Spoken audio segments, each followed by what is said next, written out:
जय Hind students, welcome to study for civil services. कैसे हैं आप सभी लोग? उम्मीद करता हूं सभी बहुत ही बढ़िया होंगे।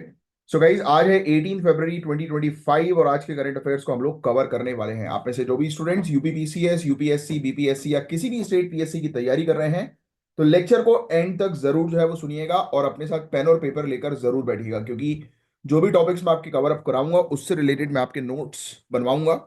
और जो चीज मैं आपको बताऊंगा वही चीज बस आपको नोट डाउन करनी है, जो कि आपके एग्जामिनेशन के लिए आपको काफी हेल्प करेंगी। तो ये है गाइस ज्ञान सर, और ज्ञान सर का स्पेशल पेड बैच आपके लिए आ गया है।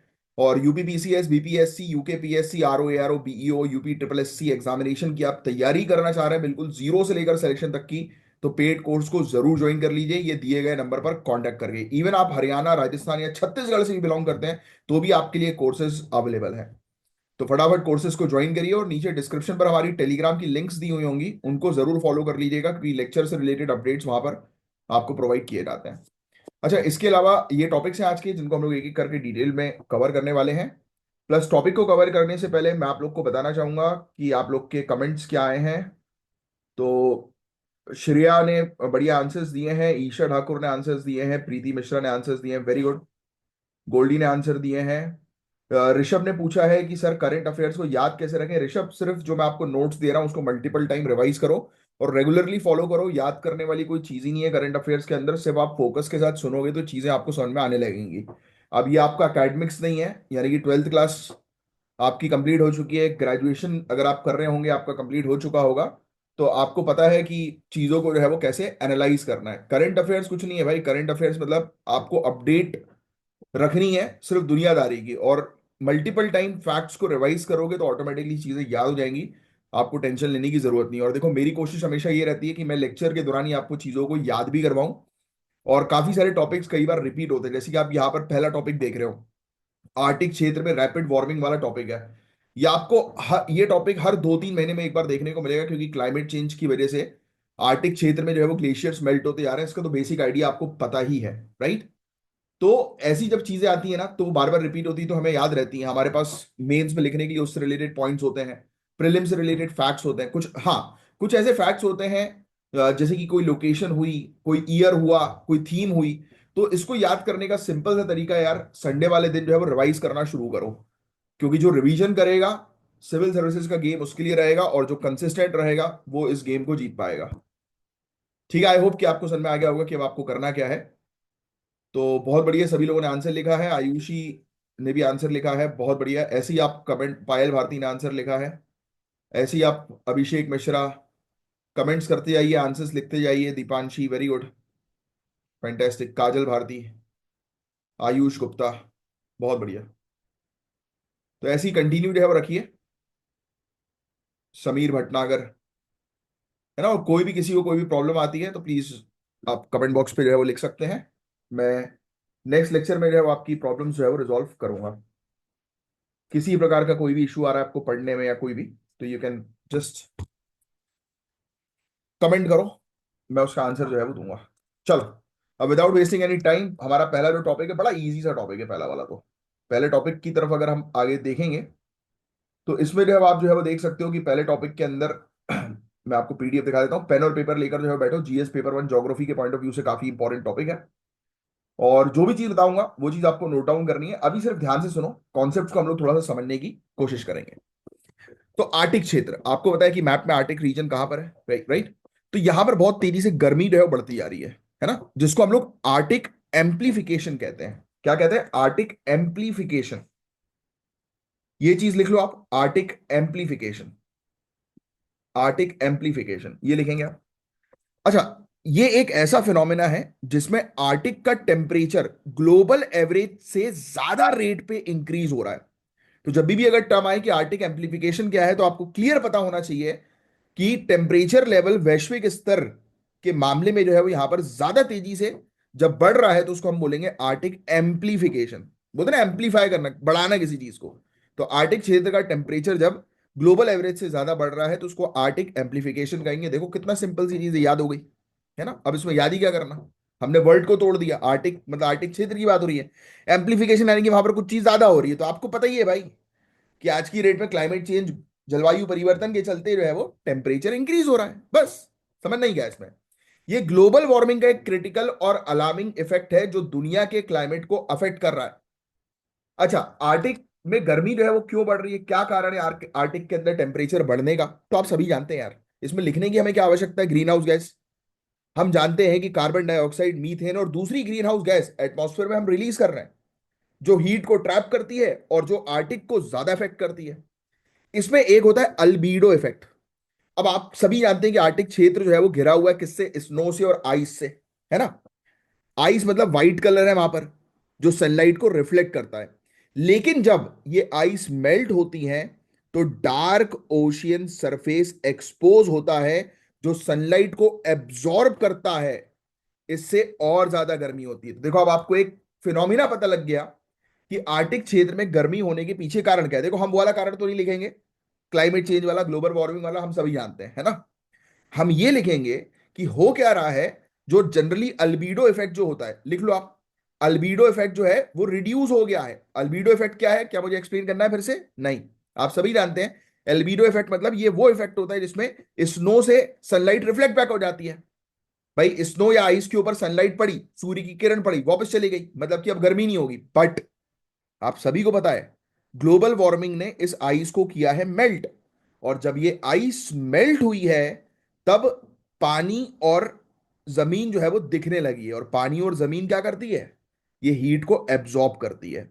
तो इसीलिए आर्टिक क्षेत्र में गर्मी ग्लोबल एवरेज के कंपैरिजन में ज्यादा बढ़ रही है। नॉर्मल सी बात है ना भाई, उस क्षेत्र में पहले गर्मी बढ़ती नहीं थी। अब आइस मेल्ट होने के कारण वहां पर पानी और जमीन गर्मी को एब्जॉर्ब कर रहा है, तो कंपैरेटिवली वहां पर अब ज्यादा गर्मी हो रही है ना। यही चीज है और कुछ नहीं है। समझ गए पूरी बात, बस।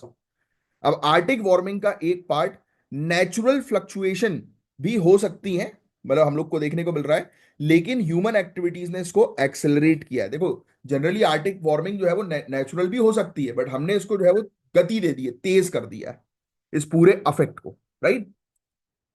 बस इतनी सी चीज समझनी थी। अब इसके क्या इम्पैक्ट हम लोग को, कॉन्सिक्वेंसेस हम लोग को देखने को मिलेंगे। अब देखो, आर्टिक क्षेत्र में तेजी से गर्मी बढ़ेगी तो वहां का एनवायरमेंट और सोशियो इकोनॉमिक पर बहुत बड़ा इंपैक्ट पड़ रहा है ना। अब आर्टिक आइस जो है वो मेल्ट हो रही है, वहां की बर्फ जो है वो पिघल रही है, इससे सी लेवल राइज हो रहा है, आप सभी लोग जानते हैं। अब सी लेवल राइज होगा तो छोटे छोटे आइलैंड जो है वो पानी के नीचे चले जाएंगे। क्या इस चीज को लिखने की आवश्यकता है, नहीं है, क्योंकि मल्टीपल टाइम्स रिपीट होगा। हम लिखेंगे सिर्फ वही चीज जिसको हमें याद रखना हो। ये चीज याद रखने वाली नहीं है, क्योंकि ये इतनी बार क्लास में रिपीट होगी आपकी कि आपको याद हो चुकी होंगी। दूसरा पॉइंट, आर्टिक में बायोडायवर्सिटी चेंज हो रही है, यानी कि जैव विविधता चेंज हो रही है। मरीन लाइफ, समुद्र में रहने वाले जो प्राणी हैं, जीव हैं, स्पेशली पोलार बियर्स और सील्स, इनको बहुत ज्यादा खतरा हो रहा है। आर्टिक क्षेत्र में जो गर्मी हो रही है वो पूरे दुनिया भर के वेदर पैटर्न को डिस्टर्ब कर रही है, जिससे बहुत एक्सट्रीम वेदर इवेंट्स हो रहे हैं, जैसे कि भवंडर हो रहा है। अभी अपने इंडिया में ही देख लो ना आप। क्या पहले आप ये साइक्लोनिक एक्टिविटीज इतना सुनते थे न्यूज में, अब हो रही है ना। क्यों, बिकॉज ऑफ क्लाइमेट चेंज। बाढ़ आ रही है, हीट वेव्स आ रही है, बढ़ रही है मतलब। तो ये सब इशू पूरे दुनिया भर के वेदर पैटर्न को जो है वो चेंज कर रहा है, शिफ्ट कर रहा है ना। अब देखो यार, आर्टिक वार्मिंग का ग्लोबल क्लाइमेट पे डायरेक्ट और इम्पैक्ट कैसे होता है ये समझेंगे। अब आर्टिक क्षेत्र का टेम्परेचर बढ़ने की वजह से जेट स्ट्रीम जो लगातार जो है वो चल रही है, एक हवा हम लोग को देखने को मिलती है ना, आप पढ़ते हो जेट स्ट्रीम जो है वो चलती है, तो इसमें चेंजेस हो रहा है।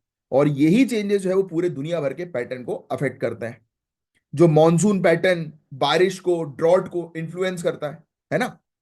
आर्टिक वार्मिंग से पॉजिटिव फीडबैक लूप्स भी स्टार्ट हो रहे हैं, जिसमें ज्यादा आइस मेल्ट होने से वार्मिंग और ज्यादा बढ़ रही है, राइट। यानी कि ये लूप बन गया है, कंटिन्यूअस एग्रेसिव लूप बन गया है कि आइस मेल्ट हो रही है तो उसके कारण और गर्मी जो है वो बढ़ती जा रही है कंटिन्यूअसली, और ये प्रोसेस और एक्सेलरेट होता जा रहा है, और एक्सेलरेट होता जा रहा है, जिसको आर्टिक एम्प्लीफिकेशन कहते हैं। याद आ रहा है। तो ये चीज हम लोग को देखने को मिल रही है। फिर इसके अलावा इसको रोकने के लिए बहुत सारे कदम जो है वो उठाए गए हैं साइंटिस्ट रिसर्चर्स के द्वारा, राइट। काफी सारे इनिशिएटिव्स भी हम लोग को जो है वो देखने को मिल रहा है। जैसे आर्टिक वार्मिंग एक ग्लोबल मुद्दा बन गया और कंट्रीज इंटरनेशनल लेवल पर इसके इम्पैक्ट को टैकल कर रही हैं। जैसे आप पेरिस एग्रीमेंट, आपको पता होगा। क्या मुझे कमेंट बॉक्स पे पेरिस एग्रीमेंट का टारगेट बता सकते हो लिखकर, पेरिस एग्रीमेंट का टारगेट। तो पेरिस एग्रीमेंट किया कंट्रीज ने। आर्टिक काउंसिल, ये काउंसिल बेसिकली आर्टिक क्षेत्र के मुद्दे पर डिस्कशन करता है और पॉलिसीज बनाता है। आर्टिक वार्मिंग पे ग्लोबल रिसर्च और मॉनिटरिंग एफर्ट्स बढ़ाए जा रहे हैं, जिसमें नासा, यूरोपियन स्पेस एजेंसी का कंट्रीब्यूशन है। तो प्रीलिम्स में आपसे इस प्रकार के क्वेश्चन पूछे जा सकते हैं स्टेटमेंट वाइज कि भाई क्या कारण है आर्टिक वार्मिंग के, अल्बीडो इफेक्ट जो है वो क्या है ना, कौन सी चीज ऐसी है जो आर्टिक वार्मिंग में कंट्रीब्यूट कर रही है, राइट। मेंस में आ सकता है कि आर्टिक वार्मिंग का सोशियो इकोनॉमिक इंप्लीकेशन क्या होगा बताइए, स्पेशली उन कंट्रीज के लिए जो कोस्टल एरियाज में है, भाई उनकी तो हालत खराब हो जाएगी, तो डूब जाएंगी, खत्म हो जाएंगी, है ना। ये भी पूछा जा सकता है कि इंटरनेशनल रोल जो है वो बताइए कि किस प्रकार से इंटरनेशनली जो है वो आर्टिक वार्मिंग और ग्लोबल क्लाइमेट चेंज को टैकल करने के लिए कदम उठाए जा रहे हैं। तो ये इस प्रकार से आपको अपनी तैयारी जो है वो रखनी हो, क्योंकि ऐसी चीजें जो है वो आपसे पूछी जाएंगी, तो यू हैव टू बी मतलब रेडी अबाउट दीज थिंग्स। क्योंकि मेरा ऑब्जेक्टिव ये रहता है कि किस टाइप के क्वेश्चन आएंगे उस तरीके से आपको रेडी करना। तो अब इस आर्टिकल के अंदर सिर्फ इतनी सी चीजें थी, तो आइए एक बार आर्टिकल को स्कैन जो है वो कर लेते हैं। न्यूज में यह बताया गया था कि आर्टिक क्षेत्र के अंदर रिसेंटली हम लोग को देखने को मिला कि काफी तेजी से टेम्परेचर बढ़ गया for more than 20 degree Celsius above the average. सोचिए आप, एवरेज से 20 डिग्री सेल्सियस ज्यादा है, और ये बहुत बड़ी चिंता वाली बात बताई जा रही है। और ये एक्सट्रीम विंटर वार्मिंग इवेंट्स, यानी कि ठंड के समय पर भी ऐसी जो गर्माहट जो हो रही है वहां पर, तो वो कहीं ना कहीं हमें देखने को मिल रहा है कि चीजों को खराब कर रही है, और ये आर्टिक एम्प्लीफिकेशन का ट्रेंड जो है वो बढ़ता जा रहा है। और ये क्या होता है ये मैं आपको समझा ही चुका हूं। तेजी से टेम्परेचर जो है वो बढ़ रहा है, जिसके कारण सी लेवल राइज हो रही है, बायोडाइवर्सिटी को नुकसान पहुंच रहा है, जैव विविधता को नुकसान पहुंच रहा है। आर्टिक क्षेत्र के अंदर वार्मिंग जो है वो 4 गुना ज्यादा तेज हो गई है रेस्ट ऑफ द वर्ल्ड से सिंस 1979, क्योंकि हम लोगों ने बहुत ज्यादा मात्रा में ग्रीन हाउस गैस को एमिट करना शुरू कर दिया है ना। कारण भी मैंने आपको बता दिया कि क्या कारण है कि आर्टिक टेम्परेचर इतनी तेजी से जो है वो इंक्रीज क्यों हो रहा है, राइट। दो कारण आप जो है वो मेंशन करोगे, ग्लोबल वार्मिंग मेंशन कर दो, दूसरा रिड्यूस अल्बीडो इफेक्ट, हो गया काम खत्म। और क्या चाहिए आपको। और फिर कन्वेक्शन करंट जो है वीक हो रहा है, जेट स्ट्रीम के बारे में बता दो आप इसके अंदर, बस 3 पॉइंट। लिखने की जरूरत नहीं है, सब लिखना वही है जो मैं आपको बताता हूँ कि ये लिख लो। जैसे मैंने अभी आपको आर्टिक एम्प्लीफिकेशन बताया, आपने वो पॉइंट लिख दिया, अब आपको उसको पूरी डेफिनेशन नहीं लिखनी है ना। क्योंकि अब आपको इतना ही दिमाग लगाना है, एम्प्लीफिकेशन मतलब हाई, और आर्टिक मतलब आर्टिक क्षेत्र की बात हो रही है, मतलब वहां पर टेम्परेचर से रिलेटेड ये टॉपिक है, बस खत्म। फिर तो इसको तो आप खुद एक्सप्लेन कर ही सकते हो ना यार, ऑब्वियसली। और टेंशन मत लो, धीरे धीरे करके चीजें जो है वो बनेंगी। और आप देखना कि मेरी क्लास सिर्फ आप रेगुलरली 20-25 दिन फॉलो करोगे तो खुद अपने अंदर चेंजेस जो है वो देखोगे। अब इसके कारण क्या हो रहा है, एनवायरमेंट को इम्पैक्ट पहुंच रहा है, बुरी स्थिति हो गई है, कोस्टल फ्लडिंग बढ़ गई है, राइट। ऐसी चीजें हो रही है, काफी सारी प्रजातियां जो है उनको खतरा पहुंच रहा है ना। पूरे दुनिया भर का टेम्परेचर जो है वो बुरी तरह से अफेक्ट जो है वो हो रहा है, काफी तेजी से हम लोग को तूफान, हीट वेव्स देखने को मिल रहे हैं, है ना। एग्रीकल्चर को अफेक्ट कर रहा है, एग्रीकल्चर की प्रोडक्टिविटी को वेरियस रीजन में। आइस मेल्ट जो है हो रही है, उसके कारण बहुत बुरी स्थिति जो है वो होती जा रही है। अच्छा, नया नया शिपिंग रूट भी जो है वो ओपन अप हो रहा है, राइट, क्योंकि बर्फ जो है वो पिघल जाएगी तो पानी रहेगा, तो न्यू शिपिंग रूट भी जो है वो हम लोग को देखने को मिलेगा, राइट। अच्छा, ये जो बर्फ जो है वो पिघल रही है, इसके कारण से वहां से काफी सारी गैसेस रिलीज होने के भी चांसेस बताए जा रहे हैं। इवन पता है आपको, वायरसेस रिलीज होने के भी चांसेस जो है वो काफी सारे आर्टिकल्स में कहे गए हैं। इंडिया जो है वो लगातार आर्टिक क्षेत्र पे रिसर्च कर रही है। जब इंडिया ने स्वालबार्ड ट्रीटी जो है वो साइन करी थी 1920 में, लिखो, इंडिया ने जो है वो ये वाली ट्रीटी जो है वो आर्टिक क्षेत्र में रिसर्च करने के लिए साइन करी थी, जिसका नाम है स्वालबार्ड ट्रीटी। वेरी इंपॉर्टेंट, 1920 की ट्रीटी है। आर्टिक रिसर्च प्रोग्राम जो है वो 2007 में जो है हमने शुरू किया था इंडिया ने, कि भाई किस प्रकार से पोलार वाला क्षेत्र और मानसून के बीच में क्या रिलेशन है उसको स्टडी करने के लिए, ये लिख लेना। हिमाद्री आपको बताइए, इंडिया का रिसर्च बेस ये स्वालबार्ड के अंदर ही हम लोग को देखने को मिलता है 2008 में, जिसको हमने स्टैब्लिश जो है वो किया था, ये लिख लेना। ठीक है, हम लोग को आर्टिक काउंसिल के अंदर ऑब्जर्वर स्टेटस जो है वो प्राप्त है। आज का एक टास्क है आपके लिए, लिख लो एक होमवर्क टास्क, कि आपको जो है वो आर्टिक काउंसिल के बारे में जो है वो पढ़ना है। किसके बारे में पढ़ना है, आर्टिक काउंसिल के बारे में। इसका हमें ऑब्जर्वर स्टेटस जो है वो मिला हुआ है। 2022 में इंडिया ने रिलीज करी थी अपनी आर्टिक पॉलिसी, राइट, ये लिखने की जरूरत नहीं है। National centre for polar and ocean research, ये लिख लो आप। ये बेसिकली एक नोडल एजेंसी है इंडिया के आर्टिक इनिशिएटिव की, यानी कि आर्टिक क्षेत्र में कोई भी अगर इनिशिएटिव हो रहा है तो इंडिया की तरफ से ये नेशनल सेंटर के जो रिसर्चर्स हैं, ऑफिशियल्स हैं, वो वहां पर जाकर बैठक करेंगे और वो उस इनिशिएटिव को शुरू करेंगे, इंप्लीमेंट करेंगे। ठीक है, तो अब हमें आज की डेट में प्रयास करना है कि भाई ग्रीन हाउस गैस को हम लोग जो है वो रिड्यूस करें, क्योंकि ये सबसे बड़ी प्रॉब्लम हम लोग को देखने को मिल रही है। काफी सारी कंट्रीज के साथ मिलकर पॉलिसीज बनाएं, है ना। कोस्टल क्षेत्र जो है उनको मतलब सी लेवल राइज से निपटने का जो है वो हेल्प करें उनको, कि भाई सी लेवल राइज होने के कारण उनको नुकसान पहुंच सकता है, इवन हमारी कंट्री को भी पहुंचेगा। सी लेवल राइज होगा तो भाई हम पेनिनसुला है, तीन तरफ से जो है वो पानी से घिरे हुए हैं, तो इसका इफेक्ट तो हमें भी पड़ेगा। तो एग्रेसिवली हमें इस चीज पर भी काम करना बहुत ज्यादा जरूरी है। तो हमें आर्टिक क्षेत्र पर रिसर्च करना जरूरी है ना। लॉन्ग टर्म क्लाइमेट ट्रेंड्स क्या चल रहा है, उसके क्या इंप्लीकेशंस हो सकते हैं, यानी कि क्या हो सकता है एकदम से गर्मी अगर बहुत तेजी से बढ़ जाएगी तो उसके लिए हमें प्रिपेयर होना पड़ेगा, है ना। क्लाइमेट एडाप्टेशन पॉलिसी, इस पर काम करना पड़ेगा, जिस पर हम लोगों ने काम करना शुरू ही कर दिया है। क्योंकि हम अब आज की डेट में, याद आ रहा है कुछ समय पहले हमने पढ़ा था, हम मिटिगेशन से ज्यादा, यानी कि क्लाइमेट चेंज की प्रॉब्लम को कम करने से ज्यादा ज्यादा हम एडाप्टेशन पर अब फोकस कर रहे हैं। हमने अपनी पॉलिसी जो है वो क्लाइमेट चेंज को लेकर थोड़ी सी शिफ्ट करी है, याद आ रहा है। कुछ दिनों पहले ही हमने इस टॉपिक को कवर किया था। जो लोग रेगुलरली फॉलो कर रहे हैं उनको याद आ रहा होगा। तो आप बिल्कुल सही डायरेक्शन में जा रहे हो, यानी कि आप बिल्कुल फोकस के साथ पढ़ रहे हो। तो जब भी मेरा लेक्चर सुनो, सिर्फ मेरे लेक्चर सुनना है, दूसरी एक्टिविटीज पे ध्यान नहीं देना है। और यही होता है, मेरा लेक्चर क्या सुनो मतलब, मेरा कहने का मतलब है कि जब भी पढ़ाई करो तो आपका फोकस, जब तक आप पढ़ रहे हो तब तक सिर्फ फोकस होना चाहिए आपकी पढ़ाई के ऊपर। और जब आप फुल कंसंट्रेशन के साथ जो है वो, फोकस के साथ जो है वो चीजों को कवर अप करोगे, तो आपको लॉन्ग टर्म तक चीजें याद रहेंगी। जस्ट लाइक कि आप मूवी देखते हो तो आपको मूवी बहुत समय तक याद रहती है ना, इवन आपको डायलॉग्स याद रहते हैं वर्ड टू वर्ड। तो वो क्यों रहते हैं? बिकॉज आप इंटरेस्ट के साथ, फोकस के साथ जो है वो देख रहे हो। यहां पर भी वही चीज करो।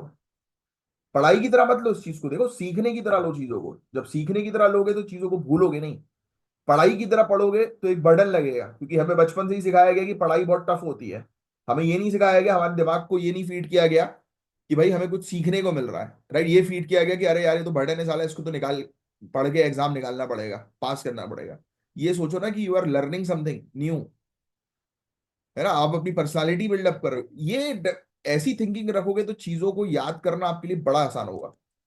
एनीवेज, अब एक और हमारा टॉपिक काफी ज्यादा इंपॉर्टेंट है, जीएस पेपर वन से रिलेटेड ये भी टॉपिक है। महर्षि दयानंद सरस्वती जी का टॉपिक है। ध्यान से सुनो पहले इस टॉपिक को, फिर आगे की चर्चा करेंगे। महर्षि दयानंद सरस्वती, जिनसे रिलेटेड प्रीलिम्स में भी क्वेश्चन आता है और मेंस में भी कई बार इनसे रिलेटेड क्वेश्चन पूछे जा चुके हैं। ये बहुत ही महान समाज सुधारक और एक रिलीजियस लीडर थे, जो 19 सेंचुरी में भारत के इंटेलेक्चुअल और स्पिरिचुअल लैंडस्केप को डीपली इन्फ्लुएंस कर रहे थे। यानी कि हमारी कंट्री के अंदर जो है वो लोगों को स्पिरिचुअलिटी का ज्ञान जो है वो बता रहे थे, समाज में सुधार करने से रिलेटेड जो है वो एक्टिविटीज में इन्वॉल्व थे। उन्होंने हिंदुइज्म को एक नया डायरेक्शन दिया था। उन्होंने वैदिक प्रिंसिपल को मॉडर्न कॉन्टेक्स्ट में रीइंटरप्रेट किया और इंडियन सोसाइटी के रिफॉर्म्स के लिए काफी काम किया। तो भक्ति मूवमेंट और ये सब चीजें आपके एग्जामिनेशन में जो है आता है ना, उसी इसी टॉपिक से रिलेटेड है। तो आपको बता दूं गाइस, मैं महर्षि दयानंद सरस्वती जी ने वैदिक रिवाइवलिज्म का मूवमेंट स्टार्ट किया। किसका मूवमेंट स्टार्ट किया? वैदिक रिवाइवलिज्म, लिख लो, वैदिक रिवाइवलिज्म। इन्होंने वेद को जो है वो फिर से रिवाइव करने पर जो है वो फोकस किया, कि दोबारा से वेद जो है वो रिवाइव हो, बट हाँ मॉडर्न कॉन्टेक्स्ट में, मॉडर्न कॉन्टेक्स्ट में। लिख लेना, बहुत अच्छा टर्म है ये, वैदिक रिवाइवलिज्म। ठीक, आप सुनो मेरी बात ध्यान से। जिसमें इन्होंने एंशियंट हिंदू स्क्रिप्चर्स, यानी कि जो हमारी जो किताबें हैं, राइट, पुरानी वेद हैं जो हमारे, है ना, एंशियंट हिंदू स्क्रिप्चर्स, वेद, इनको बेस बनाकर मॉडर्न हिंदुइज्म को शेप किया। जैसे एग्जाम्पल के तौर पर, आप कई बार मेरे लेक्चर सुनते होंगे तो मैं आपको कई बार काफी सारी टॉपिक्स मॉडर्न कॉन्टेक्स्ट में कई बार एग्जाम्पल्स के थ्रू, कि आपकी जिंदगी में क्या चल रहा है देखो, इस तरीके से समझाने की कोशिश करता हूं, राइट। सेम वही है, क्योंकि हम जिस आज के जमाने में जी रहे हैं, है ना, तो ये जमाना जो है वो पुराने जमाने के पॉइंट ऑफ व्यू से अलग था। उनकी थिंकिंग अलग थी, उनका थॉट प्रोसेस अलग था। आज की डेट में फॉर एग्जाम्पल, मुझे आपको जब जब मैं हिस्ट्री पढ़ाता हूँ जनरली, तो मेरा ऑब्जेक्टिव जो है वो क्या रहता है। अब एग्जाम्पल में अशोक के धम्म नीति मेरा बहुत फेवरेट टॉपिक है, और यूपीएससी का भी one of the favourite topic है अशोक की धम्म नीति। जब मैं उस टॉपिक को जो है पढ़ाता हूं तो मैं कुछ इस प्रकार से एक्सप्लेन करता हूं कि अशोक अपनी धम्म नीति जो है वो क्यों लेकर आया। क्योंकि अब तो यार उसके पास सब कुछ था, और ये उसकी स्ट्रेटेजिक पॉलिसी थी। जैसे लोग बोलते हैं ना, अशोक ने जो है वो कलिंग पे युद्ध करके जो है वो बिल्कुल धार्मिक हो गया एकदम से, भाई बुद्धिज्म अडॉप्ट कर लिया कि भाई उसे अब कुछ नहीं करना, शांति फैलानी है, धर्म की नीति फैलानी है, पीस फैलाना है। अब भैया बट ये चीज लोगों को नहीं पता, ये बहुत ही मतलब किताबों में लिखी हुई है बट सही तरीके से लोग एक्सप्लेन नहीं कर पाते। आप डिस्ट्रिक्ट कलेक्टर हो बॉस, आप एक डिस्ट्रिक्ट कलेक्टर हो, पावरफुल व्यक्ति हो, है ना। आपके ऑफिस के अंदर जो है अगर कोई घुसेगा और उसको अगर आपने खड़े होकर ऐसे नमस्ते कर दिया और सर आइए बैठिए, तो उसको ये चीज समझ में आएगी कि यार इतना पावरफुल व्यक्ति और इतना विनम्र। जैसे आप देखते हो कि अरे यार वो टाटा, वो देखिए रतन टाटा साहब कितने सिंपल रहते थे, हैं। अंबानी साहब को देखिए कितने सिंपल रहते थे। तो ये सिंपल रहते थे वाली कहानी नहीं है बॉस। आम आदमी भी सिंपल रहता है बट कोई उसको पूछता नहीं है। लोग उसी को पूछेंगे जिसके पास पावर है। तो अशोक जो था वो चंड अशोक था। मेरी बात समझना। उसने अपने भाइयों तक को नहीं छोड़ा था, याद हो आपने अगर कहीं स्टोरी सुनी हो तो, भाइयों तक का वध कर दिया था। उसका नाम मार्केट में हो गया था खराब। अब उसको अपनी इमेज सुधारनी है।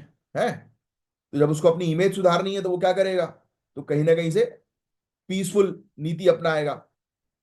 सामने वाला राजा उसको, उससे लड़ाई करने के लिए उसको चुनौती देने की तो औकात नहीं थी किसी की। बट एग्जाम्पल ले लो, अगर सामने वाला राजा उसको चुनौती भी दे रहा है तो वो क्या मैसेज भेज रहा है,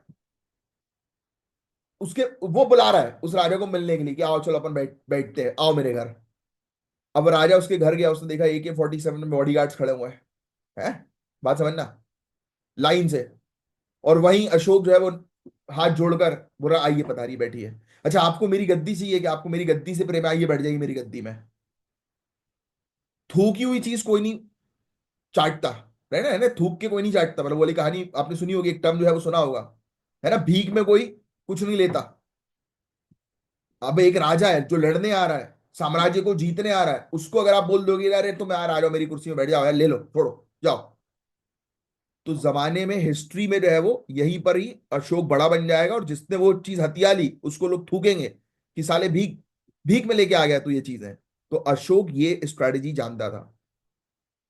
इसको बोलते हैं डिटरेंस पॉलिसी, कि जब कोई तुमसे मिलने आए तो निकालो अपनी रिवॉल्वर टेबल पे रखो, है, अपनी माउजर निकालिए टेबल पे रखिए, और फिर बोलिए और भाई साहब क्या हाल चाल। अरे मैं तो बहुत शांतिपूर्वक आदमी हूँ। तो सामने वाला भी बोलेगा कि अरे, मतलब पहली बात तो उससे सामने वाला आपसे भिड़ने की औकात नहीं रखेगा। तो this is the point, this is how you have to study. जब आपको पढ़ना है तो आपको सिर्फ जो लिखा हुआ उस अकॉर्डिंग नहीं, आप कैसे चीजों को याद रख पाओगे। जैसे आप पिक्चर देखते हो ना तो याद रहती है, तो वही पढ़ाई में भी वही करना है, उस इमेजिनेशन को इतना स्ट्रांग कर दो कि आपको चीजें याद रखने में आसानी हो। Correct.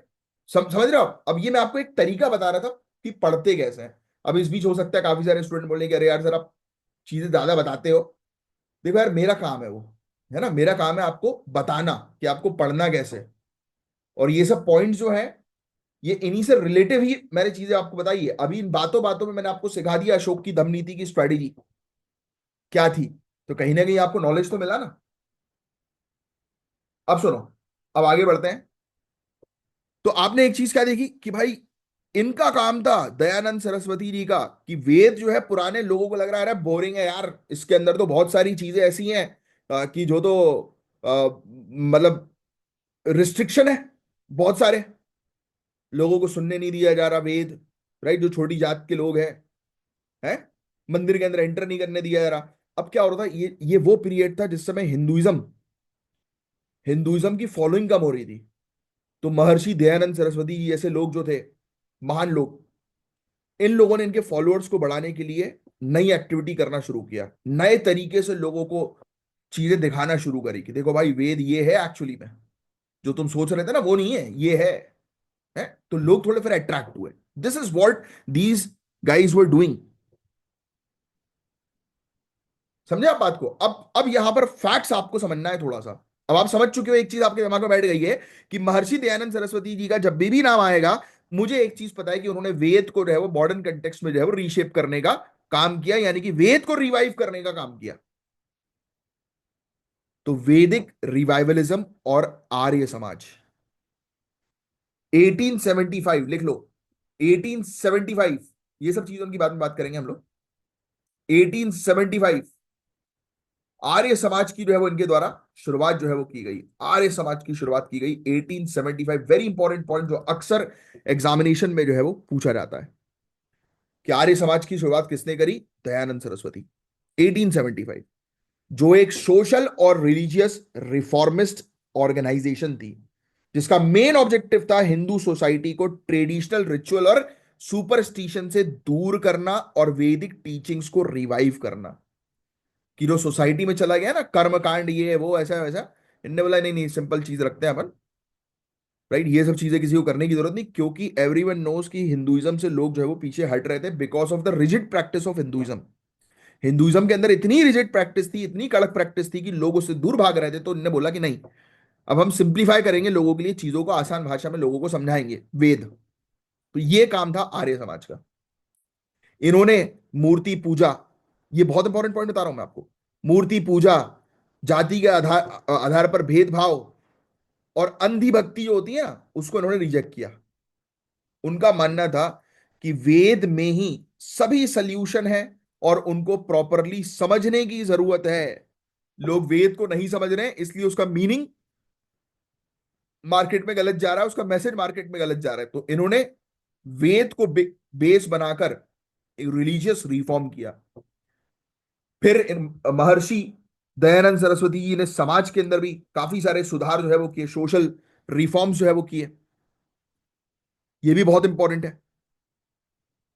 Education for all, Dayanand ने एजुकेशन को सशक्तिकरण का एक इंपॉर्टेंट वो माना, फैक्टर आप कह सकते हो कि भाई एजुकेशन से सब कुछ पॉसिबल है।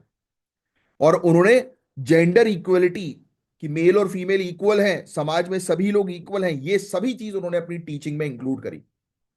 Education for all, equality for all. दूसरा, उन्होंने महिलाओं की एजुकेशन को सपोर्ट किया और उनका मानना था कि महिलाओं को इक्वल अपॉर्चुनिटी मिलनी चाहिए। दयानंद ने कास्ट सिस्टम को मतलब वो किया कि यार ये कास्ट सिस्टम जो है उसकी आलोचना करी कि यार ये बेकार है।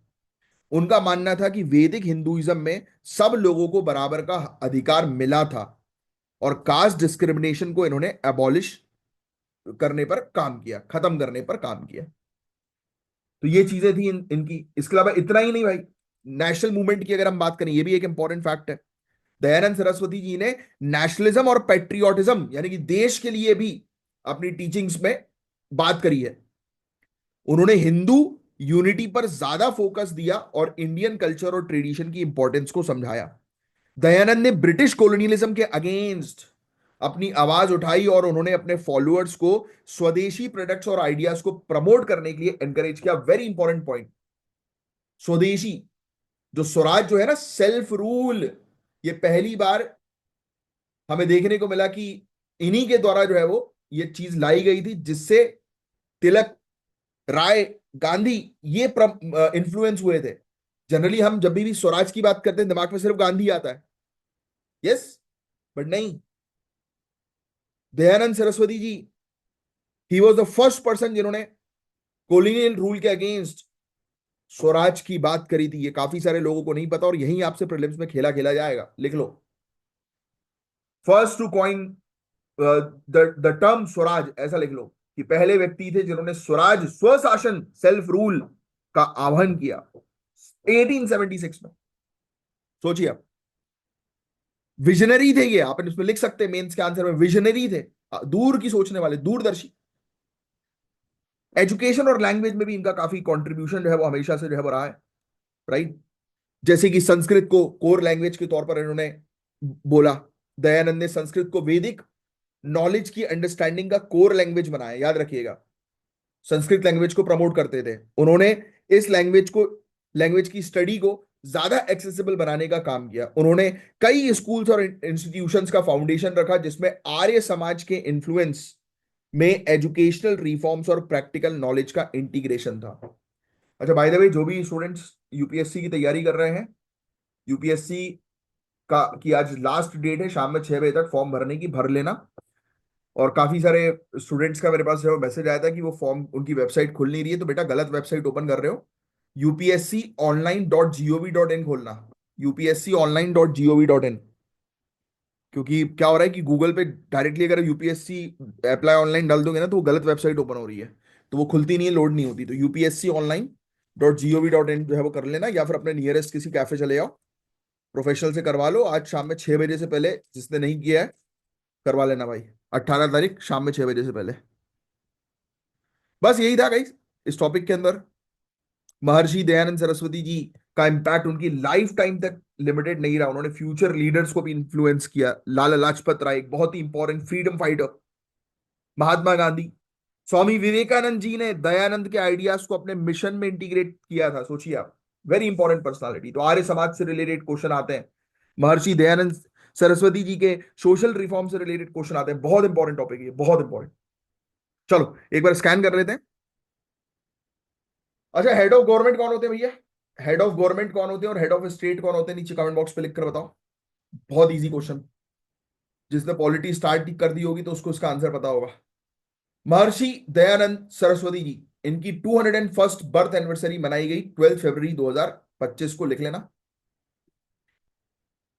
19th सेंचुरी के सोशल रिफॉर्मर, फिलोसोफर, फाउंडर थे आर्य समाज के। समाज सुधार का काम किया, महिलाओं को सशक्तिकरण करने का काम किया, एजुकेशन पर काम किया, नेशनल मूवमेंट्स इनके द्वारा चलाए गए। ब्रैकेट में स्वराज लिख देना। स्वराज लिख दिया होगा अभी तक आपने, ठीक है। अर्ली लाइफ के बारे में वैसे तो ये लोग ज्यादा पूछते नहीं है। मूल शंकर तिवारी इनका नाम था, गुजरात से बिलोंग करते थे ये मूल शंकर तिवारी जरूर लिख लेना, स्टेट PSC वगैरह पूछ सकती है। ऑर्थोडॉक्स ब्राह्मण फैमिली से बिलोंग करते थे। बचपन से ही स्पिरिचुअलिटी की तरफ जो है वो इनका रुख था, और बचपन से ही ये सवाल उठाते थे कि मूर्ति पूजा, रिचुअल्स क्या है, ये सब अंधविश्वास चीज है ना। 19 साल की उम्र में जो है उन्होंने इस जीवन को जो है वो छोड़ दिया और एक साधु की लाइफ जो है वो जीना शुरू कर दिया और सच की तलाश में चले गए। अच्छा, ये किनकी गाइडेंस में थे याद रखना, मथुरा के अंदर स्वामी विरजानंद, मथुरा के अंदर स्वामी विरजानंद के गाइडेंस में इनको समझ में आया कि भाई अब हमें सोसाइटी से ये करप्ट प्रैक्टिसेस को हटाना है। ये जो सोसाइटी के अंदर जो तमाशे चल रहा है रिचुअल्स के नाम पर, लोगों के साथ भेदभाव हो रहा है, तो उसको हटाना है। ये चीज उन्होंने सीखी थी स्वामी विरजानंद के आश्रम में। और इनके बारे में मैंने आपको ऑलरेडी बता ही दिया है, आपको लिखने की वुमेन एजुकेशन और ये सब चीजें, ये सब लिखने की जरूरत नहीं, वो आई चुका है, लिख ही चुके ऑलरेडी आप। Satyarth Prakash, very important, the light of the truth. ये हिंदी मीडिया वाले स्टूडेंट भी ये लिखेंगे, the light of the truth. ये लिखा था इन्होंने। इन्होंने इन्फेंटिसाइड और डाउरी, इन्फेंटिसाइड जो है वो समझते हो ना, छोटे बच्चों को जो है मार दिया जाता है पेट में ही, पैदा होने से पहले ही, या पैदा हो जाता है बच्चा तो भी उसको गड़ा दिया जाता है। तो ऐसी प्रैक्टिसेस के खिलाफ जो है वो उन्होंने अपनी इस किताब में लिखा था। डाउरी, दहेज प्रथा के खिलाफ इस किताब में लिखा था, और वैदिक प्रिंसिपल्स को प्रपोर्ट करने की बात कही गई थी। ठीक है। गुरुकुल्स और दयानंद एंग्लो वैदिक स्कूल और कॉलेजेस इस्टेब्लिश हुए हैं इन्हीं के उस पे, फिलोसफी पे। पहला स्कूल जो है वो 1886 में स्टैब्लिश किया गया था, महात्मा हंसराज के अंडर, ये भी लिख लेना, लाहौर में। फीमेल एजुकेशन को तो उन्होंने इंकरेज भी किया था, और गर्ल्स गुरुकुल भी जो है वो शुरू किया। स्वदेशी के बारे में आपको ऑलरेडी जो है वो लिखा दिया है, गाय की प्रोटेक्शन करनी है, हिंदी को नेशनल लैंग्वेज बनाओ, ये फैक्ट भी लिख लेना। क्या हमारी हिंदी नेशनल लैंग्वेज है? That is my question. Comment box पे लिखकर बताओ यस और नो, और अगर नहीं तो क्यों नहीं है। तो क्या है हमारी नेशनल लैंग्वेज? कोई है हमारी नेशनल लैंग्वेज की नहीं है? देखते हैं किसको पता है बेसिक्स आंसर। ठीक है, बस यही चीज थी गाइस इस पूरे टॉपिक के अंदर। इन्होंने कर्म के ऊपर फोकस किया, रीबर्थ के, यानी कि पुनर्जन्म जो होता है ना, तो वो भी उनने बोला कि भाई उसका एक चक्र होता है, तो ये सब चीजों को वो सपोर्ट करते हैं, लिख देना। गाय की पवित्रता को प्रोत्साहित किया, क्योंकि ऐसी चीजें जो है वो आती है। अच्छा, अब देखो जैसे कि यज्ञ होते हैं, हवन होते हैं, तो ये भी इन्होंने प्रमोट किए हैं। अब आप बोलोगे यार ये तो रिचुअल्स के जो है वो खिलाफ थे। देखो क्या होता है, यज्ञ जो और हवन जो हुआ करते थे ना, ये डिजीज वगैरह को जो है वो हटाने के लिए होते थे, राइट। जैसे होती है ना कि भाई फायर के थ्रू आप काफी सारी डिजीज को जो है वो कर सकते हो, खत्म कर सकते हो, भस्म कर सकते हो, तो उस पॉइंट ऑफ व्यू से था ये। संस्कार, संस्कार एक होता है ना कि हम संस्कार जो है वो करते हैं, जैसे कि जनेऊ वगैरह होता है, तो इन सब चीजों को भी ये प्रमोट करते थे कि भाई, क्योंकि वो एक डिसिप्लिन लाइफ जो है वो सिखाता है। It is all about discipline. If you want to become successful, you have to follow a discipline life. ठीक है, बस गाइस इतना ही था इस टॉपिक के अंदर। होपफुली अच्छे से टॉपिक समझ में आया होगा। चलिए अब आगे बढ़ेंगे हम लोग। अरे यार, मैरिटल रेप का टॉपिक है। ऐसे टॉपिक्स लगातार जब देखता हूं मैं तो मेरा बड़ा दिमाग खराब होता है कि दुनिया जो है वो हैवानियत की तरफ जो है वो जा चुकी है। आपका क्या विचार है इस टॉपिक को लेकर? स्पेशली मुझे कमेंट बॉक्स पे जरूर अपनी राय जो है वो दीजिएगा। मैं आपके हर एक स्टूडेंट के कमेंट जो है वो पढ़ता हूँ गाइस। मैं किसी के भी कमेंट जो है वो छोड़ता नहीं हूँ। मैरिटल रेप एक ऐसा सेंसिटिव और कंट्रोवर्शियल मुद्दा है जिसमें एक हस्बैंड अपनी वाइफ के साथ फोर्स्ड सेक्सुअल रिलेशनशिप बनाता है, फोर्स्ड, बिना उसकी सहमति के। लोग सोचते हैं ना कि अब तो शादी कर ली है? तो बेटा शादी कर ली है तो खरीद लिया है क्या तुमने? मैं देखता हूं, मैं काफी सारी फैमिली में देखता हूं यार कि काफी सारी फैमिली में लोग अपनी वाइफ को जो है वो दबाते हैं। मतलब I am not talking about कि हमारे पेरेंट्स की लाइफ, ग्रैंड पेरेंट्स की लाइफ, राइट, और ग्रैंड ग्रैंड पेरेंट्स की लाइफ में उनकी बात तो कर ही नहीं रहा अभी। मैं आज की डेट की बात कर रहा हूं। जैसे आपके आपकी एज या आपकी एज से 5-7 साल और बढ़ा दो, है ना, जब मतलब जिस एज में लोगों की शादी हो जाती है, 25, 26, 27, 28, जो भी। मैं आज के युवाओं की मेंटेलिटी बता रहा हूं। मैंने खुद पर्सनली इस चीज को देखा हुआ है। मैं अपने फ्रेंड की अगर जो है वो बात करूं, एक उसको मैंने हालांकि चमका भी दिया था, क्योंकि मैं ऐसे लोगों के साथ फिर बैठता नहीं हूं। जब मैं सोचता हूँ कि अच्छा इसकी ऐसी थिंकिंग है, हटाओ, छोड़ो, कि दबा के रखना है भाई। अबे क्यों दबा के रखना है भाई? उसने तेरे को दबा दिया ना तो कहीं का नहीं रहेगा, ना तू रहेगा ना तेरे घर वाले रहेंगे। एक बार उसने दबाया है तो सबके सबको जो है वो सीधे जेल है। बेल का भी नॉन बेलेबल ऑफेंस में डाला कि हाँ अभी थोड़ा सा रिलैक्सेशन हो गया है झूठी एफआईआर वगैरह के कारण। आप समझ सकते हैं मैं किस केस की बात कर रहा हूँ, डाउरी वगैरह का केस जो झूठा लगा दिया जाता है। बट यार देखो यार, लोगों की मेंटालिटी आज भी खराब है। और देख ही रहे हो आप न्यूज में, भारत में मैरिटल रेप अभी भी इलीगल नहीं है। दैट इज अ बिगेस्ट, मतलब सोचने वाली बात। मतलब शादी हो गई तो आपने उन मतलब भाई उनकी मर्जी नहीं है भाई। जब लोग सेक्सुअल रिलेशनशिप जो है वो बनाते हैं तो there should be some kind of emotions, attachment, है ना। बट एक्चुअल में क्या हो गया है, आज की डेट में लोग ने इस चीज को इमोशन अटैचमेंट से दूर रख कर दिया है यार। इस चीज को लोगों ने जो है वो एक हैबिट बना ली है, right. I think you guys are aware about it, है ना। आप इतने छोटे नहीं हो कि इन सब चीजों पे बात ना करो। और दूसरी बात, पहली बात, आप you guys are future bureaucrats. आपको आगे चल के इन सब चीजों के बारे में जनता को समझाना है, तो इन सब चीजों में बिल्कुल हेजिटेट मत किया करो कि अरे यार कि अब जैसे मैंने कई बार देखा हुआ है, people don't use to like use the word sexual या सेक्सुअल रिलेशनशिप, उसके बारे में बात ही नहीं करना चाह रहे हैं, right. I don't know why. You guys are adult, you guys are future bureaucrats, तो you have to be very focused about these things also, because आगे चल के आपको समाज को सुधारना है। और हो यही रहा है ना, समाज समाज के अंदर आप देखिए, आप इस चीज को एंटरटेनमेंट बना दिया है, इस चीज को एक हैबिट बना दिया है, इस चीज को एक बॉडी की नीड बोलते हैं, राइट। ऑब्वियसली कि है कुछ चीजें, बट दैट डजेंट मीन कि ये बिल्कुल ऐसी नीड है कि आप पागल हो जाओ। ये तब होता है जब आप आपका डोपामीन, जैसे आप अब इस चीज को साइकोलॉजिकली समझो, है ना।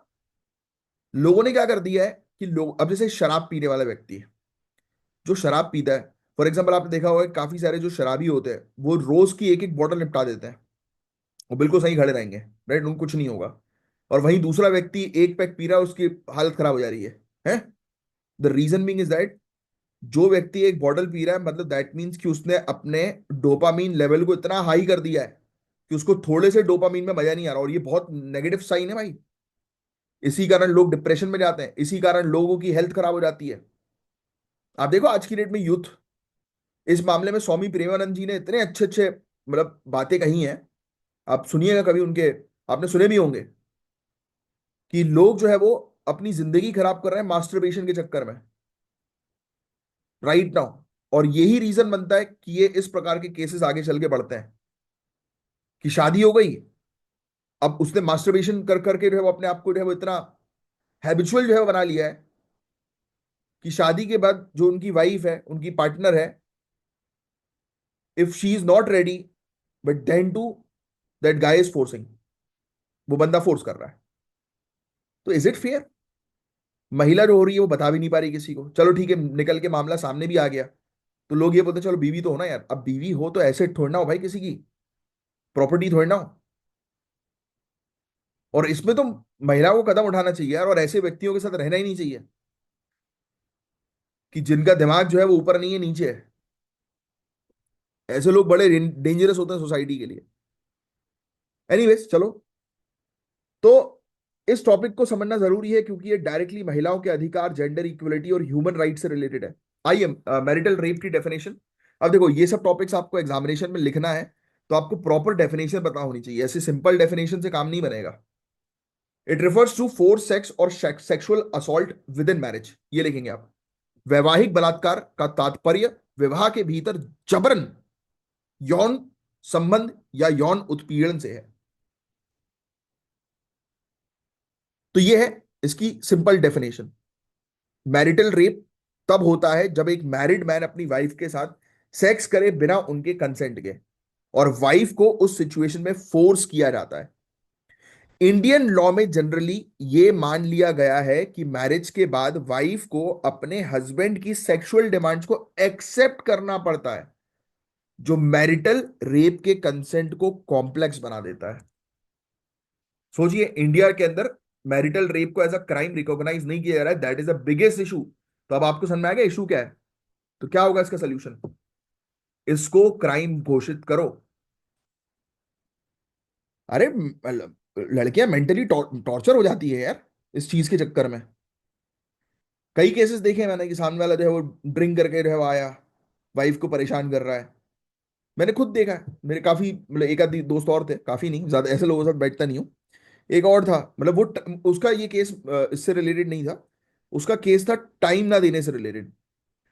दोस्तों के साथ बैठे हैं, ड्रिंक कर रहे हैं, है ना, फिर रात में जो है वो 9 बजे 10 बजे अपने घर जो है वो पहुंच रहे हैं। बच्ची भी है छोटी, बीवी है, कोई बातचीत नहीं कर रहे, कर भी रहे तो लड़ाई झगड़ा कर रहे हैं, मारपीट कर रहे हैं और सो जा रहे हैं। तो ऐसी लाइफ थोड़ा ना कोई पसंद करता है यार। लोग पसंद करते हैं कि अपने पार्टनर के साथ टाइम स्पेंड करें, क्वालिटी टाइम स्पेंड करें, है ना। पीपल आर, क्या बोले, लोग खराब ही होते जा रहे हैं आजकल। एनीवेज आपको इन सब चीजों पे पढ़ना नहीं है, कॉमन मैन है, इनको तो सुधारना है, आपको सूतना है इन लोगों को। तो इंडिया में मैरिटल रेप को अब तक क्रिमिनल ऑफेंस नहीं माना गया है। कुछ इंपॉर्टेंट लीगल एस्पेक्ट्स हैं हालांकि, तो आइए उनके बारे में जो है वो चर्चा करें। Very important. लिखेंगे आप आईपीसी का सेक्शन 35, 375, सॉरी, आईपीसी का सेक्शन 375, इंडियन पिनल कोड। इसमें रेप को डिफाइन किया गया है, लेकिन ये सेक्शन स्पेशली मैरिड वुमेन के लिए एक्सेप्शन रखा गया है। मतलब इसके अंदर रेप तो डिफाइंड है 375, है ना। तो लिखा है कि husband can not be charge if with rape if the wife is above 15 years. सोचो, चाइल्ड मैरिज भी हो गई यहाँ पे, तो हस्बैंड की बात की जा रही है, तो वो अलग वो नहीं लगाया जाएगा। हाँ ठीक है चलो, चाइल्ड मैरिज पे जो वो कार्रवाई होगी, बट फिर भी एग्जाम्पशन दिया जाता है, ये बहुत गलत बात है। सेक्शन 375 का क्लॉज 2 ये कहता है कि अगर बीवी की उम्र 15 साल से ऊपर है तो हस्बैंड को मैरिटल रेप के लिए लीगली प्रोसिक्यूट नहीं किया जा सकता। ये एक्सेप्शन मैरिटल रेप को लीगल रिकॉग्नाइजेशन नहीं देता। सोचिए आप, गलत है ये तो। नेशनल कमीशन ऑफ वुमेन ने कई बार मैरिटल रेप को क्रिमिनलाइज करने की डिमांड भी करी है। भारतीय न्याय न्याय संहिता के अंदर भी ये इम्यूनिटी है, बट लिमिट जो है वो इसमें बढ़ा दी गई है, ये भी लिख देना आप, 15 से 18 जो है वो कर दी गई है भारतीय न्याय संहिता में, नए कानून में। ठीक है, क्योंकि उस समय सुप्रीम कोर्ट का एक जजमेंट आया था 2017 में, ये जजमेंट लिखने की जरूरत नहीं है। इस जजमेंट के अंदर जो है वो कहा गया था कि महिला की उम्र जो है वो 15 साल से बढ़ाकर 18 साल जो है वो कर दो। ठीक है, अब आगे की चर्चा जो है वो करें। इंटरनेशनल मैरिटल रेप को कई डेवलप कंट्रीज में क्रिमिनलाइज किया गया है, जो इंडिया के लिए एक इंपॉर्टेंट रेफरेंस पॉइंट है। यूनाइटेड नेशन और World Health Organization marital rape को ह्यूमन राइट्स का उल्लंघन के रूप में देखते हैं। चाहो तो लिख सकते हो, मेंस में काफी जो है वो काम करेगा ये। पॉस्को भी है, काफी सारी चीजें हैं। इंटरनेशनल लेवल पर भी हम लोग को देखने को मिलता है, लिख लेना पहले तो इंटरनेशनल लेवल पर यूनाइटेड नेशन और World Health Organization marital rape को जो है वो ह्यूमन राइट्स का उल्लंघन जो है वो कहते हैं। यूनाइटेड स्टेट्स, यूके, ऑस्ट्रेलिया में मैरिटल रेप को इलीगल बनाया, लिख लेना। यूएस, यूके, ऑस्ट्रेलिया में ये वाली चीज इसलिए लिखने को कह रहा हूँ कि यूएस, यूके और ऑस्ट्रेलिया में मैरिटल रेप जो है वो इलीगल है, क्योंकि हमारे यहाँ अभी तक इसको इलीगल या क्राइम घोषित नहीं किया गया है। तो हमें जब मेंस का आंसर लिखेंगे तो इस तरीके के एग्जांपल्स देंगे कि हमें उन कंट्री से सीखना चाहिए। तो इंडिया में मैरिटल रेप को क्रिमिनलाइज करने की बहुत आवश्यकता है गाइस, स्पेशली महिलाओं के अधिकार को, जेंडर इक्वलिटी को ध्यान में रखते हुए। मैरिटल रेप को लीगल फ्रेमवर्क में इंक्लूड करना जेंडर इक्वलिटी का एक इंपॉर्टेंट एस्पेक्ट है, जो महिलाओं की ऑटोनॉमी और अधिकार को रिस्पेक्ट करेगा। तो ये कानून मैरिटल रेप विक्टिम्स को लीगल प्रोटेक्शन और जस्टिस देने में मदद करेगा। इस कानून के थ्रू सोसाइटी को ये मैसेज जाएगा कि मैरिज में सहमति का इंपॉर्टेंस है और एक महिलाओं की बॉडी उसकी पर्सनल स्पेस है भाई। तो ये चीजें थी इस टॉपिक के अंदर, बट इसके अंदर और भी कुछ चीजें हैं, फैक्ट्स जो लिखने वाली बातें हैं अपन कर लेंगे। तो यही केस था, एक छत्तीसगढ़ का केस था, जिसमें छत्तीसगढ़ हाई कोर्ट ने जो है ये चीज कही कि हस्बैंड जो है मतलब उसके ऊपर रेप का चार्ज नहीं लगेगा अगर उसकी वाइफ लगा रही है, और उसकी वाइफ 15 साल से ऊपर की उम्र की है, हालांकि 18 साल कर दिया है अभी, है ना, तो उसके ऊपर रेप का चार्ज नहीं लगेगा। देखो कितनी गलत बात है यार, महिला को सुनना तो चाहिए। ठीक है।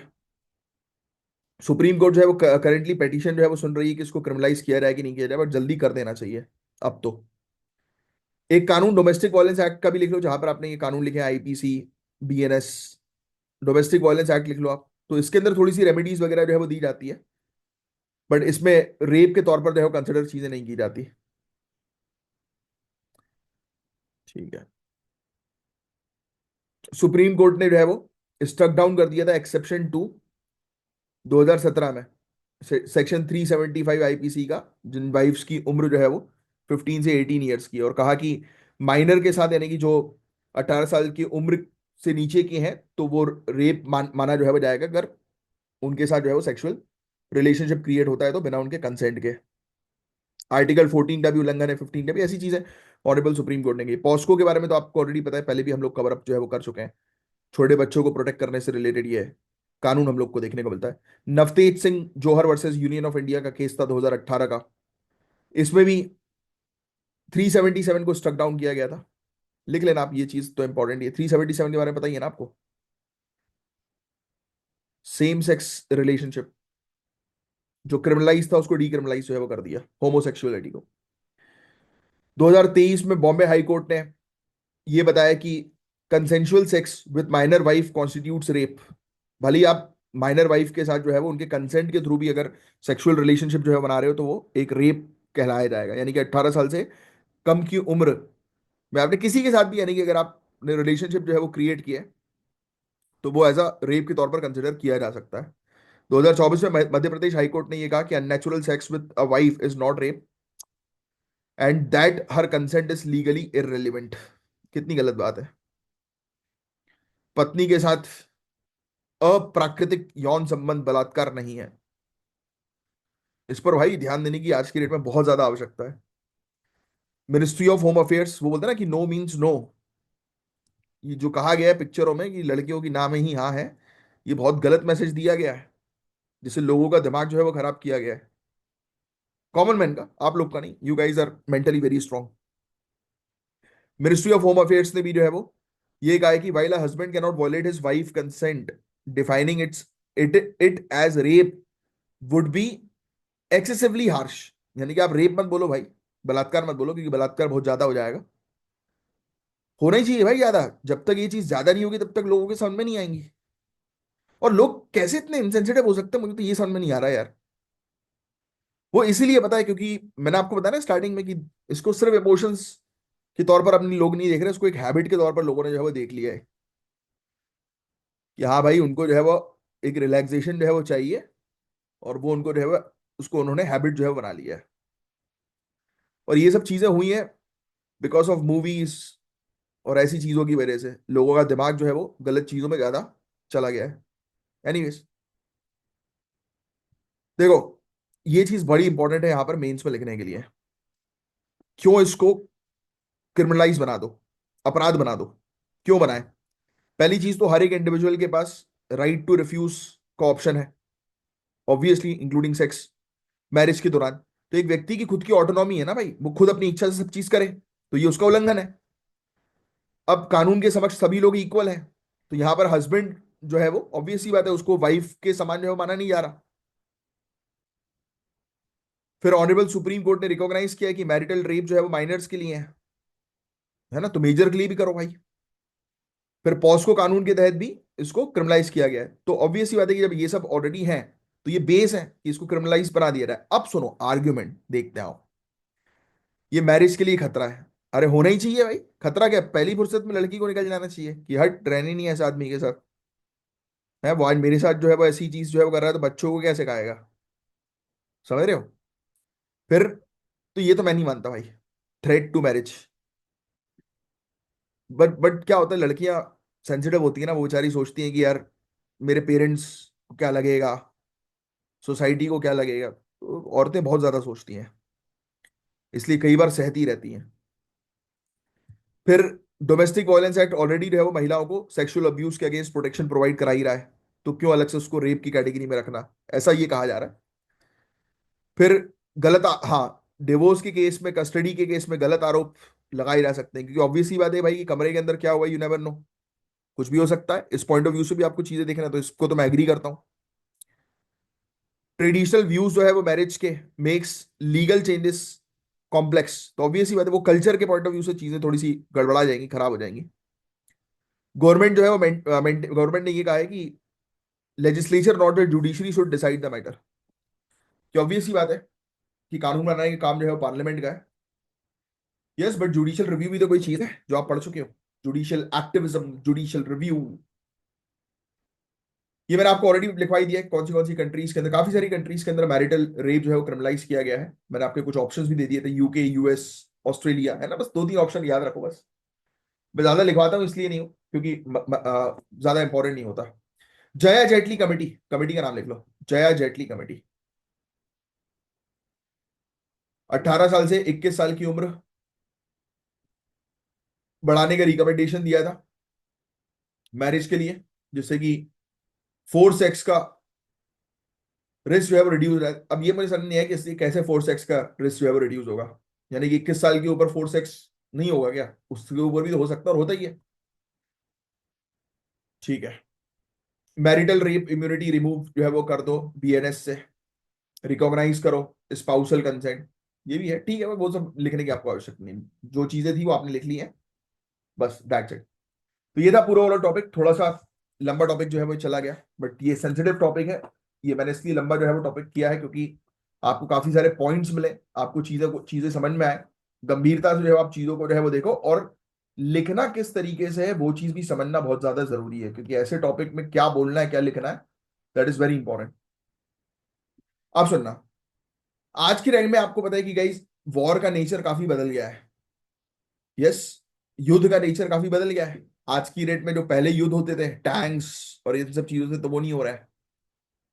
फ्यूचर में वॉरफेयर में टेक्नोलॉजी का रोल बहुत ज्यादा बढ़ने वाला है, जिसमें आर्टिफिशियल इंटेलिजेंस, साइबर वॉरफेयर। अब भाई युद्ध का मतलब तो यही हो गया ना, आज की डेट में लोग टेक्नोलॉजिकली अपने आप को इतना ज्यादा स्ट्रांग कर रहे हैं कि यहाँ बैठे बैठे दूसरी कंट्री के अंदर जो है वो पूरी दूसरी कंट्री की इकोनॉमी को खत्म कर सकते हैं, दूसरी कंट्री के अंदर उन लोगों को जो है वो दंगे करने के लिए उत्तेजित कर सकते हैं, जो होता है व्हाट्सएप के माध्यम से हेट बढ़ाई जाती है कि नहीं, ये हो रहा है।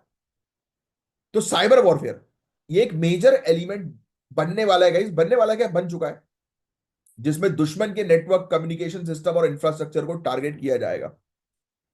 आर्टिफिशियल इंटेलिजेंस और ऑटोमेशन, एआई और ऑटोमेशन वेपन्स का उपयोग फ्यूचर में ज्यादा होगा, drones, robotics systems, AI based decision making, ये सब चीजें जो है वो फ्यूचर वॉर में काफी कॉमन होने वाली हैं। स्पेस, स्पेस को भी फ्यूचर वॉरफेयर में एक बैटलफील्ड बनाया गया। आपको पता है कि हमने एक ऐसी मिसाइल बनाई है जो स्पेस में मौजूद सैटेलाइट को ब्लास्ट कर सकती है।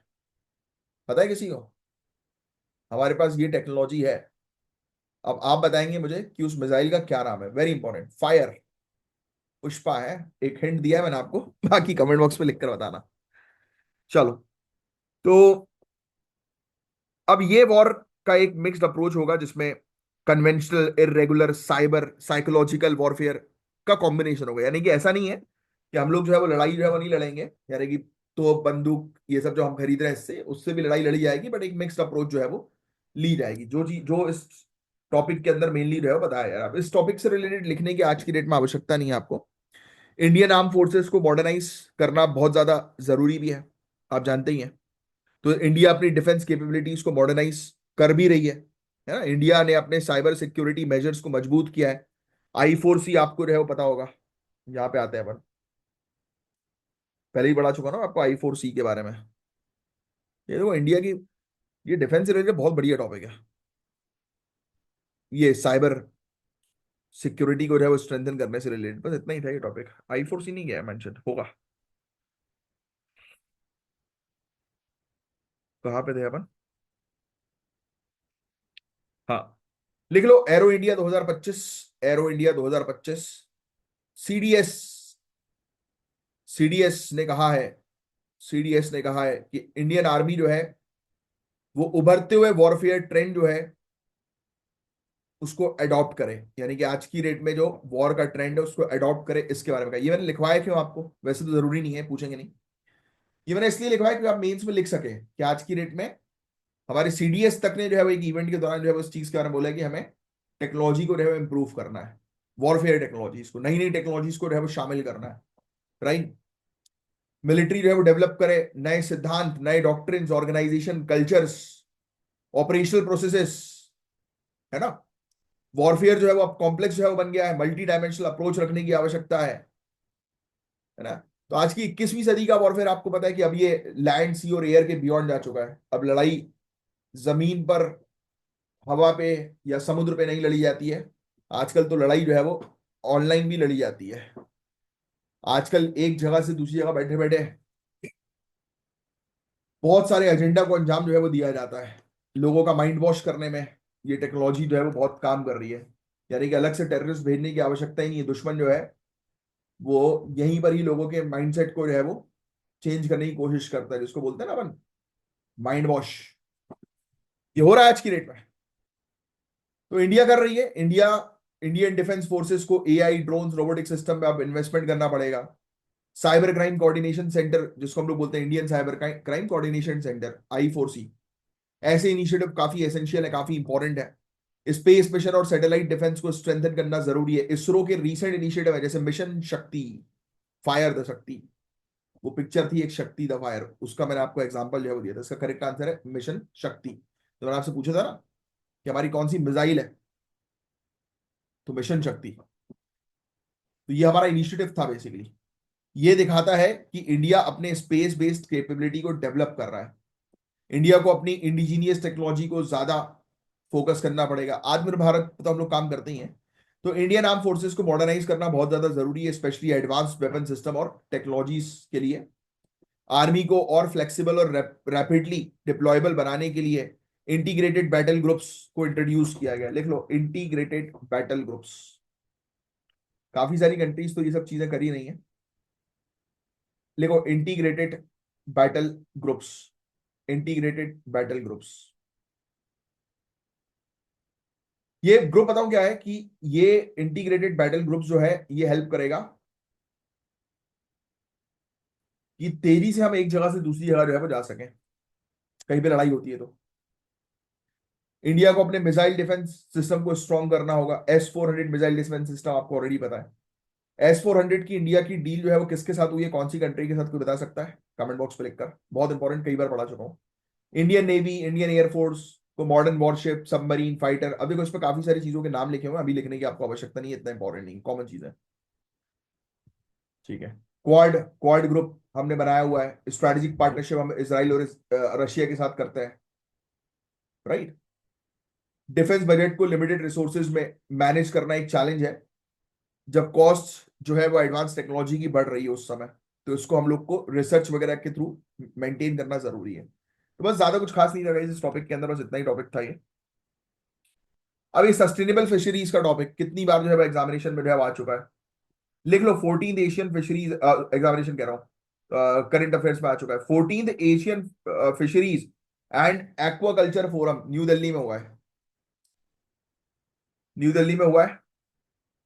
इस इवेंट के अंदर हम लोग जो है वो किस चीज पर फोकस कर रहे हैं? Blue revolution. ब्लू रेवोल्यूशन सभी को पता है ना। हम लोग आज की डेट में, हमारा मिशन है भाई कि हम लोग को फिशरीज को और एनहेंस करना है, बढ़ाना है, और सस्टेनेबल फिशरीज करनी है। That is the main thing, है ना। India second largest fish producer है पूरे दुनिया भर में, लिख लो। इसमें तो बस फैक्ट लिख लो आप। Asian fisheries and aquaculture forum है क्या, इसके बारे में लिख लो। एक ग्लोबल फिशरीज और एक्वाकल्चर कॉन्फ्रेंस है, यानी कि लोग काफी सारी कंट्रीज आती हैं एशिया की और बातचीत करती हैं। हर 3 साल में ये कंडक्ट होता है। That is very important. और कौन कंडक्ट करता है? एशियन फिशरी सोसाइटी, जो कि नॉन प्रॉफिट साइंटिफिक बॉडी है, जो कोलालमपुर मलेशिया में बनाई गई थी 1984 को, लिख लेना।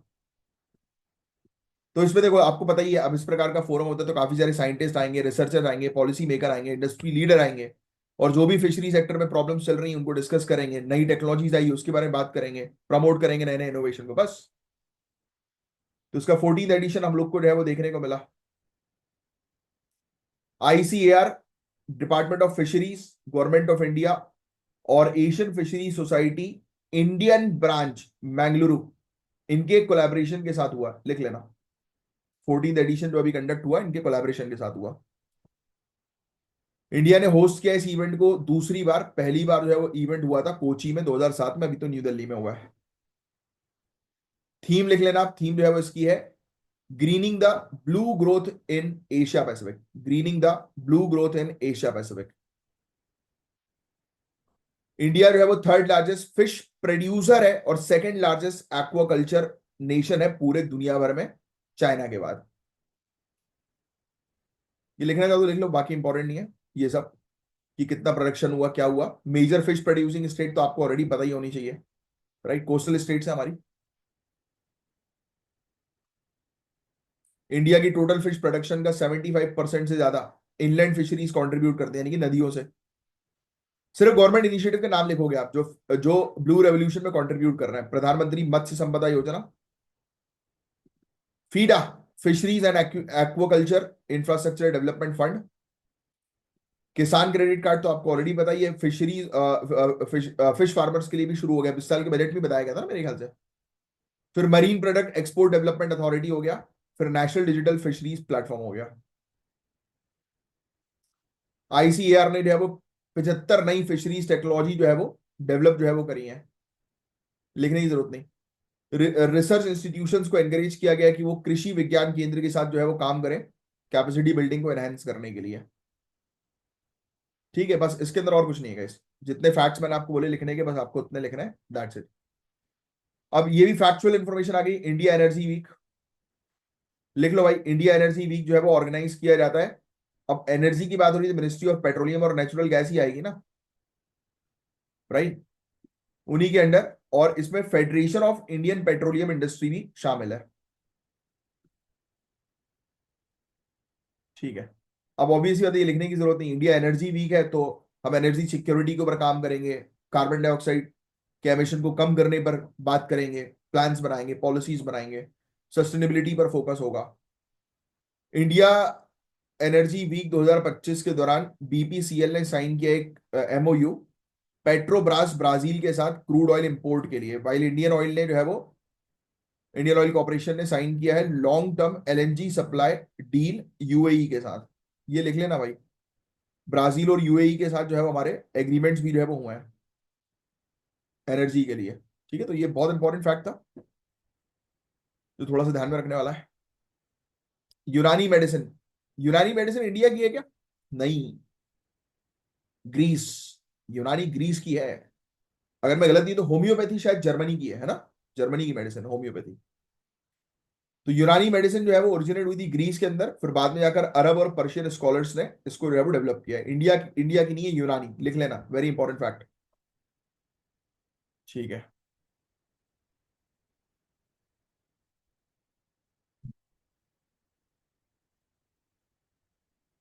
देखो यार, ये चार कंसेप्ट ऑफ फोर ह्यूमर्स होते हैं, चार द्रव्यों, ब्लड, फ्लेगम, येलो बाइल और ब्लैक बाइल।